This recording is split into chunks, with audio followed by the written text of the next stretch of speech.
the rain was definitely tough to deal with for strawberries because they'll mold real easy if they stay wet too long.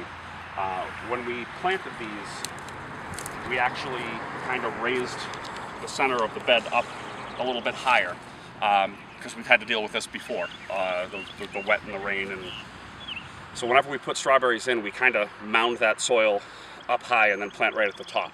So if we get excess rain, it sheds off to the sides and the berries themselves aren't sitting in pools of water. At one point in time, the centers of these had water sitting in them, but the berries stayed out of the real wet. And then early on, and it was kind of almost right before they started to ripen. So with a couple of well-placed fungicide applications that kept the centers covered, eventually the water drained out. We've got a lot of good drainage in these fields that the water didn't sit for too long, and we managed to get a good crop out of them this year. I know it's been a challenge for a lot of people that I know that grow also. The raspberries are just about to start. We're probably going to pick some if the weather clears up this afternoon. If they dry up, we're going to pick some for the retail stand. So the raspberries are just about to kick off. In about another week or two, our earliest blueberries will start. We do pick your own on both of those also. And those fare much better because they're up off the ground with all the water. The fields are drained pretty well, so you probably won't be any standing water or anything like that, but at least the berries aren't sitting so close to the ground. And what happened with your veggies that are on your Fitchburg property? Just being so cold and so wet, we just stuck them in the ground and they sat there. They didn't want to grow, they didn't want to do anything.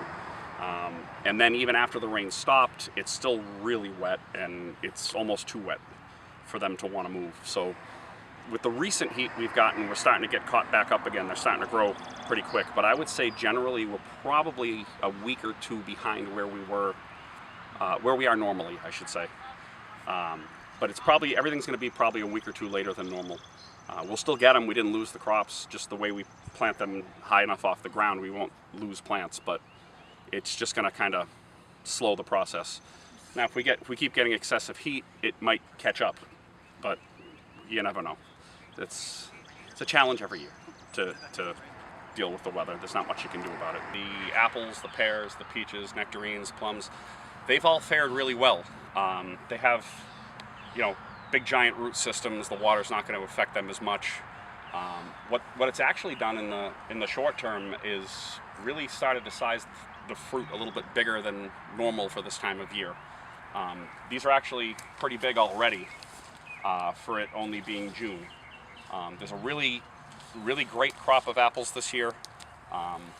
Who knows, in the end, nature has a way of kind of evening out in the end. They might be a little ahead of the game now, but who knows? I think it'll all fall into place by fall. But the tree fruit loves the water. It helps size the apples. And we have an amazing crop of just about everything in tree fruit this year. My name is Paul Gove, and I'm owner of Gove Farm. And we've had quite a bit of rain this June, but most of the crops are surviving fine. The extra water has washed away some of the nitrogen, so we've had to do some extra fertilizer. It creates a little more fungus disease pressure, but we can handle that. And when we get a lot of puddles, we dig ditches so that we can drain the land, and things are not as bad as they're made out to be a lot of times. I think the corn looks a lot yellower than usual because of lack of nitrogen. And planting schedule was a little messed up just because it was hard to get on some of the fields. They were too wet. So sometimes we have to wait a while and then go back in and plant shorter growing season varieties so we can catch up a little bit. I had to replant a couple of different batches of corn, and we'll see what happens as far as when they mature. Corn around Labor Day could be a challenge just because historically when we're planting is about the time when that corn should be ripening is Labor Day. So I planted a wide variety of different varieties that would mature at different times in hopes that we can catch up and have everything covered. All depends on the weather between now and then. Nothing is going to be delayed that much.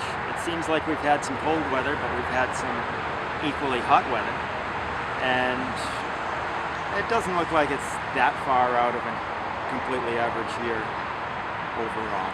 We had a nice start a few days earlier than normal for planting corn, and the tomatoes we set out early we covered with cloths so that they were protected when we had the cold weather in the middle of May. It looks like a really good year for peaches. They were delayed compared to other years in blossoming, so the blossoms weren't out when it was cool, and they survived. We had no losses due to frost, which is a big peach grower's worry. It looks like a beautiful crop of peaches. The apples, they're about average, I guess. Things look pretty good.